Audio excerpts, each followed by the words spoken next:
What's up? My name's Tro. If you're familiar with my content, you probably know me from my Ultimate Iron Man progress videos. But something that a lot of people don't know about me is the majority of time that I've spent playing video games has been in MMO PvP. And despite playing RuneScape on and off for 15 years, I've never played its PvP. Nani? But recently, there was an update that was put into live beta testing. I got to play it for about 2 weeks, and I've never had so much fun PvPing in my life. So I wanted to make this video and show you guys what this new update is, what it's changed for old school RuneScape PvP, and some really cool things that we might be able to expect from this update upon release.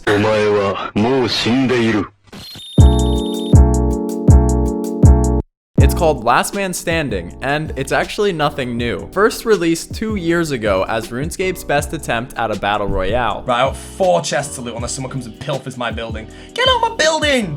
Farseer, I'm not good. Melee weapon, please. Melee weapon, please. It never really got much of a following, but that doesn't mark the end of Last Man Standing, because a few months back, at a meeting that was held at Jagex headquarters among some top community influencers, it was decided that Last Man Standing had not even been close to reaching its maximum potential as a game mode. Coming to the rescue to revive this dead game mode was ModRock, an experienced Jagex employee who's worked on some of RuneScape's most complex projects, ranging from Chambers of Xeric to the Inferno. ModRock's intentions from Last Man Standing was to kind of forget about trying to be a battle royale and instead focus on being a competitive tribrid arena where new players can come and learn and experienced players can show off their skills. After working tirelessly on his own time, ModRock released Last Man Standing's first beta on July 11th, just a few weeks ago. It was addicting.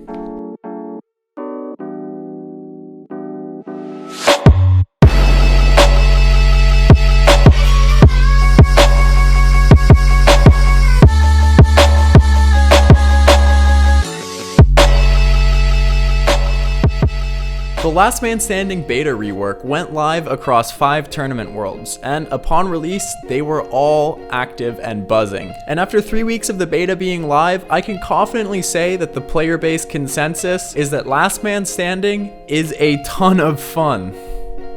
So you're probably wondering, alright, so what's all this hype about anyway? To get into that, I guess I'll break it down in 2 parts. First, I'll do just a broad overview, and then we'll jump through it step by step. In a broad sense, Last Man Standing, 24 players get sent to an island in a free-for-all fashion, and the Last Man Standing wins, hence the name. But I think it's a lot more fun when you explain it in finer detail. So taking it step by step, first thing you do is you find your way to the back of Clan Wars to Lisa. She'll prompt you with 2 options, casual and competitive, both of which have no account requirements or item requirements. Here's the main difference between the 2. Casual has no rewards or penalties for winning or losing, and the queues are really fast, so this is a great mode for just knocking out repetition and getting in a lot of practice. Competitive, on the other hand, we can expect rewards from, and this may be the first place in RuneScape that we get to see a ELO matchmaking system implemented. No promises. We'll talk more about that later though, but yeah, it's really cool and I like that a lot, and I think it's really interesting and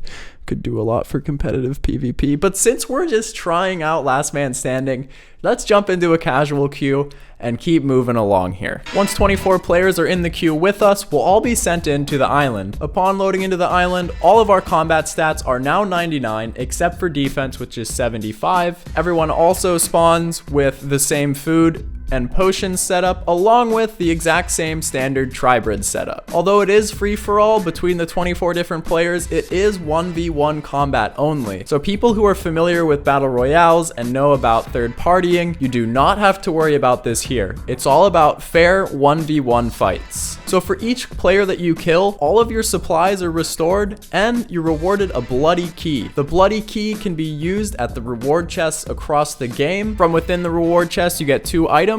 It's randomly selected from a defensive and offensive table of rewards. The player that you killed in order to get this bloody key is eliminated from the match and sent back to the lobby area, so he can queue right back up again. If you kill somebody who's just in the initial starting gear, you won't get any loot from them aside from the bloody key. Now, if you kill someone who's taken items from a reward chest or a supply crate, you will be able to loot those upgraded items. Supply crates are something I haven't mentioned yet. They're referred to as loot crates more specifically, and as the match continues, they will be randomly dropped around the map, and from within a loot crate, you'll receive one offensive item, and this does not require a key or anything like that. So as the match continues, fog begins to roll onto the island and push the players together in a more tightly condensed area, eventually forcing them to the final fight zone. This final fight zone is indicated by these glowing orbs. If you go out into the fog, you will receive damage, and just like any other battle royale, the later in the match it is, the more penalized you are for spending time within the fog. As the number of players continues to dwindle, the people left in the top 5 get bonus rewards from their bloody key, and instead it's called the bloodier key for them when they get a kill. Bloodier keys are also used at the reward chest, but instead of just giving you the standard defensive and offensive reward table, it also brings in the upgraded offensive reward table, which can grant you the notorious PvP weapons. But in the end of the day, there can only be one person left standing. That person who makes it all the way through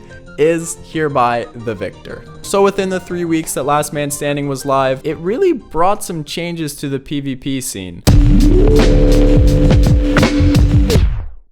So I want to talk about the effects that the Last Man Standing beta had on PvP for the 3 weeks that it was live. The first one is no grinding. There's no account requirements to get started in LMS. All you do is show up to Lisa, and she takes your stats and your empty inventory and gives you everything you need to be successful in PvP. The second of the 3 is there is no cash requirements. It's free to queue up for a match, and you don't need any gear or supplies. Yet again, Lisa is the plug. She's got you with your gear. She's got you with your supplies. When you die, you don't give away all your items to the more experienced PKer. Instead, you get sent back to the matchmaking area where you can go and queue right back up. And the next one that's just huge for anybody. I don't care if you're a new PKer or not. You can get constant action in Last Man Standing. There's no waiting around trying to find someone with equal gear or equal stats. Every fight is fair. Every fight is on an equal playing field. The only thing that sets players apart is a little bit of RNG with their reward chests and your own player skill. So that's been really awesome, and this has made this such a good arena to practice. Now, I think that upon full release, it has a lot of potential to pull PvPers from other MMOs over to RuneScape, at least to give it a shot, since it makes it so accessible and it's a really fun competitive platform to see how well you can play. And on the topic of competitive platform, this is, I think, what I'm most excited about for Last Man Standing, as it really does set a very skill-based premise for all the players involved. I think that it has potential to move into something a little bit bigger. This is where I got to talk with Mod Rock and ask him some questions about maybe things we can expect in the future of Last Man Standing.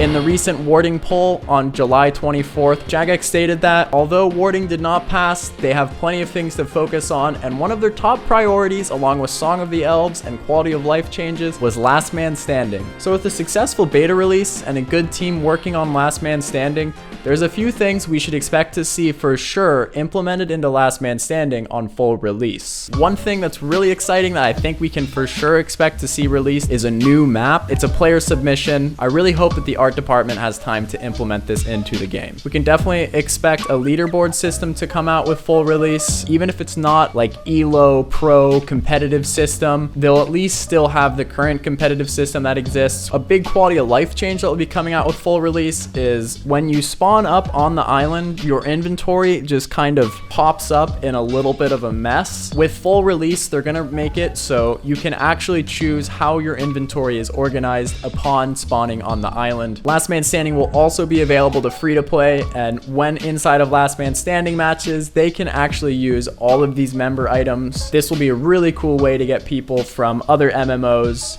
to try out RuneScape's PvP. The last thing that I can think of that we will for sure see in the full release of Last Man Standing is a reward shop. From this reward shop, we can expect a variety of cosmetic items that can be used anywhere in the game, but also you can expect some cosmetics that will affect how your character appears while inside of Last Man Standing matches, which I'm personally very excited for. I actually reached out to Mod Rock and kind of picked his brain a bit and saw where he was at as far as Last Man Standing and maybe a competitive future for the game mode.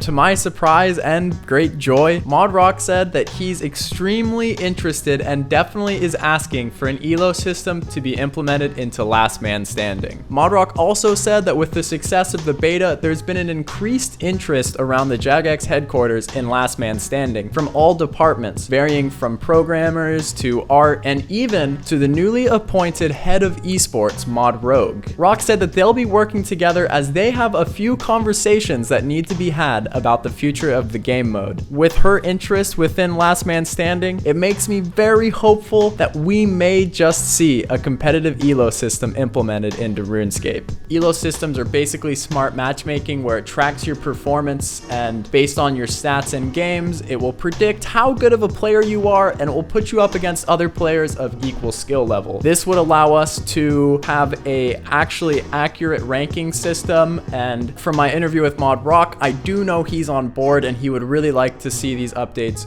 put into Last Man Standing if possible. It kind of depends on the company funding, and also it's all kind of still developing and it depends on what the community wants to see. So if you guys want to see all of this new competitive content and RuneScape pushed in a direction to where you can really test your skill and actually have a rank to show for it, let Jagex know, let Mod Rock know. I'm definitely letting him know. I would freak out if we got competitive matchmaking in RuneScape. I just think that's the coolest thing ever. Not to mention, if you're an Iron Man, you can totally queue for Last Man Standing, so I will be playing competitive matchmaking on my Ultimate Iron Man. But in the end of the day, no matter what comes out, it definitely caters to a niche that no other PvP content in RuneScape does. Whether or not there's an ELO system to go along with it, I will definitely be playing LMS just for the fun of having some good fights.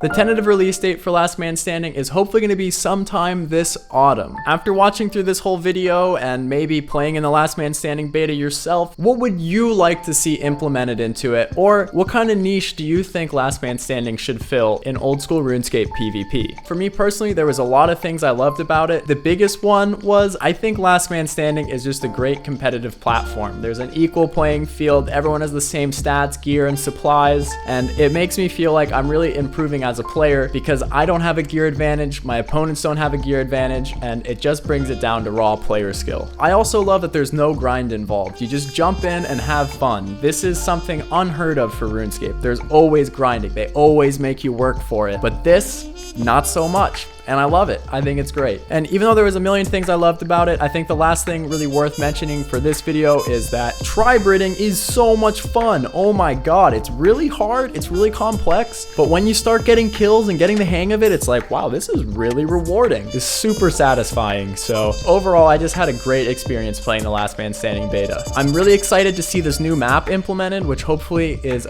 completed. I also think that the in-match cosmetics from Last Man Standing will be really cool as well. As far as things go that I'd like to see implemented into Last Man Standing, I mean, it's a great competitive platform, so I just love to see them put an ELO system and competitive matchmaking. It's the perfect place for it. It would fit so good. Just do it, please. Give us an ELO system and competitive ranks and cool stuff like that. I want it for RuneScape, okay? That said, I want to thank Mod Rock and everyone on the Jagex team involved and all the players who pitched the idea for this new LMS rework. It's an amazing game mode and a ton of fun. In the next beta, I suggest anyone watching this, if they didn't get to try this one, definitely try it out. I've had such a blast. So yeah, and thank you Mod Rock for doing this interview with me for this video. It really gave me a lot of insights on Last Man Standing and kind of what Mod Rock's intentions were for the game mode. It definitely made making this video a lot easier and I think a lot better. Finally, to anyone who made it to the end of the video, thank you so much for being here. If you would like to see me play on my Ultimate Iron Man or maybe go die in some PvP occasionally, feel free to follow me at twitch.tv/tro with 3 H's because TROH is always taken by an inactive account. And also expect Maxing Minimal Progress video number 3 to come out relatively soon. I know it's been a long wait, but I'm working on it and I can't wait to get it to you. It's gonna be good. And I'm just